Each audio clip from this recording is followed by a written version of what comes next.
Saat pertama kali gabung ke MU, Erik ten Hag pernah berkata jika setiap klub pasti ada akhir eranya. Dan itu dengan gamblangnya ia sampaikan untuk memberi cywar kepada Jurgen Klopp ataupun Pep Guardiola. Namun apa yang terjadi musim ini, perkataan ten Hag itu justru dialami oleh dirinya bersama MU dan bahkan mantan klubnya Ajax Amsterdam. Yap, ngomong-ngomong soal Ajax, klub yang biasanya sangat superior di tanah Belanda itu kini sedang berada di ambang kehancuran. Di mana sampai narasi ini dibuat, De Zonen masih terjerembab di zona degradasi atau lebih tepatnya di posisi 16 Eredivisie. Hal yang kemudian menimbulkan pertanyaan sebenarnya apa sih yang terjadi dengan Ajax sehingga mereka harus mengalami nasib semiris ini?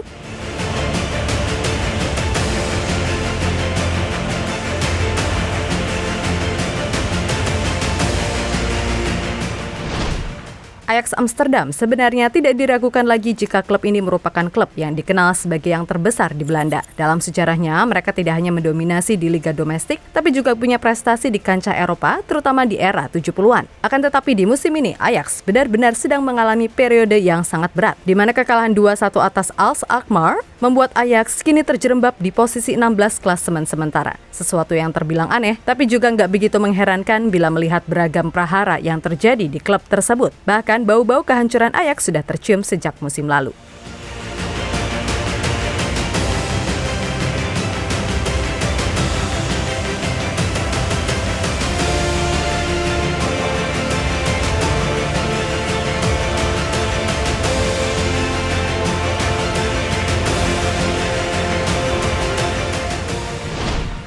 Yap, di musim lalu untuk pertama kalinya sejak musim 2009, Ajax gagal lolos ke Liga Champions. Tentu saja itu adalah sebuah hal yang tak umum terjadi. Dan banyak yang bilang kalau kemunduran tersebut tak lepas dari hengkangnya Erik ten Hag ke Manchester United. Sebab Alfred Schreuder yang ditunjuk sebagai pengganti, nyatanya malah bikin situasi jadi lebih rumit. Ia kemudian dipecat pada 26 Januari 2023 ketika Ajax tengah duduk di peringkat 5 Eredivisie dan gagal lolos ke fase gugur UCL. Nah, sebagai pengganti sementara, pihak manajemen kemudian menunjuk John Heitinga. Namun apa daya, ex-pemain Everton itu tak bisa berbuat banyak juga hingga akhirnya Ajax mengakhiri musim 2022-2023 dengan nihil trofi.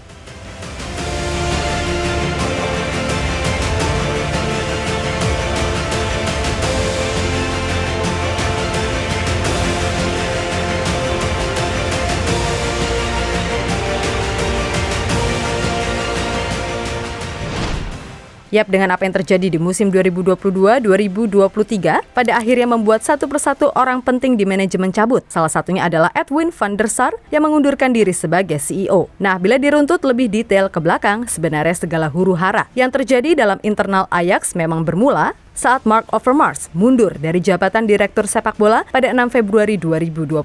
Di mana Overmars ketika itu harus terjerat skandal pelecehan. Ia diduga kuat mengirim serangkaian pesan tak pantas kepada beberapa rekan kerja wanita. Tentu saja kehilangan Overmars menjadi pukulan telak bagi Ajax, sebab bagaimanapun ia punya peran yang begitu penting, terutama dalam hal mencari bakat terbaik buat klub. Nama-nama macam Lisandro Martinez, Edson Alvarez, Mohamed Kudus, Frenkie de Jong, hingga Matthijs de Ligt adalah beberapa contoh pemain yang diorbitkan Ajax yang kemudian sukses dijual dengan harga mahal. Selain itu, selama hampir 1 dekade dirinya bertugas, Ajax ini berhasil meraih 9 trofi domestik, lalu menjadi finalis Liga Eropa 2017 dan semifinalis UCL 2019.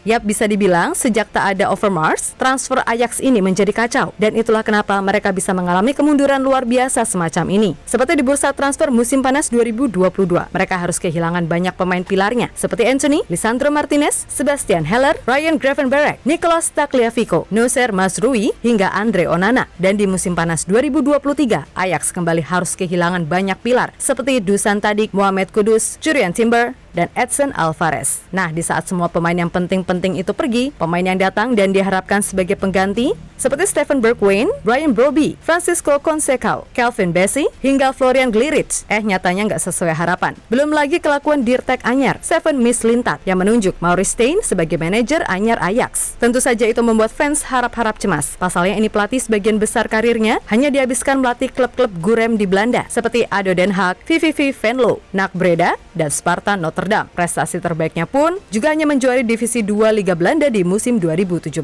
Maka wajar bila beberapa legenda Ajax pun sampai mengatakan kalau sang pelatih baru punya filosofi yang bertentangan dengan Ajax. Dan apa yang ditakutkan pada akhirnya benar-benar terjadi di musim ini.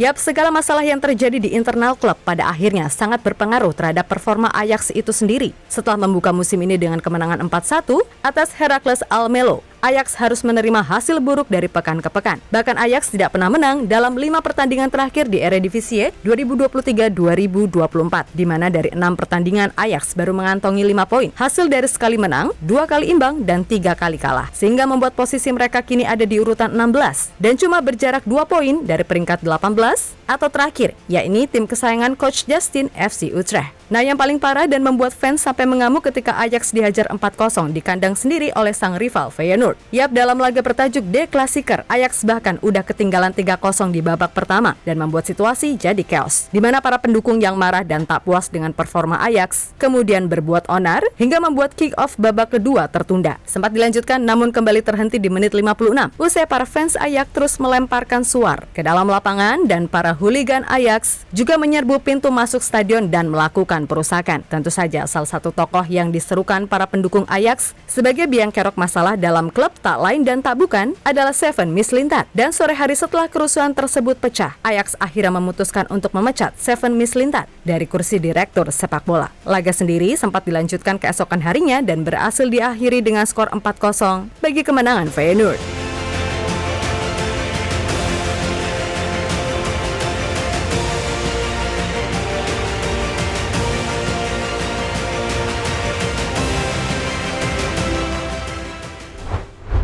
Ya, bagaimanapun kesimpulannya adalah saat ini Ajax benar-benar babak belur, terutama sejak ditinggal Erik ten Hag dan banyak pemain pilar mereka dalam beberapa jendela transfer terakhir. Klub telah menjual beberapa pemain terbaik mereka dalam beberapa jendela transfer terakhir tanpa menggantikannya dengan pemain berkualitas yang sebanding. Hal yang kemudian mengakibatkan penurunan kualitas skuad ditambah ketidakstabilan manajerial yang menyebabkan Ajax merosot tajam di papan klasemen dan mengalami krisis identitas. Tentu saja kemunduran ini harus menjadi pelajaran besar bagi Ajax tentang bagaimana mempertahankan keseimbangan antara prestasi dan bisnis. Dan sekarang harus benar-benar mencari solusi untuk bangkit dari kemunduran ini dan kembali menjadi kekuatan dominan yang selama ini kita kenal.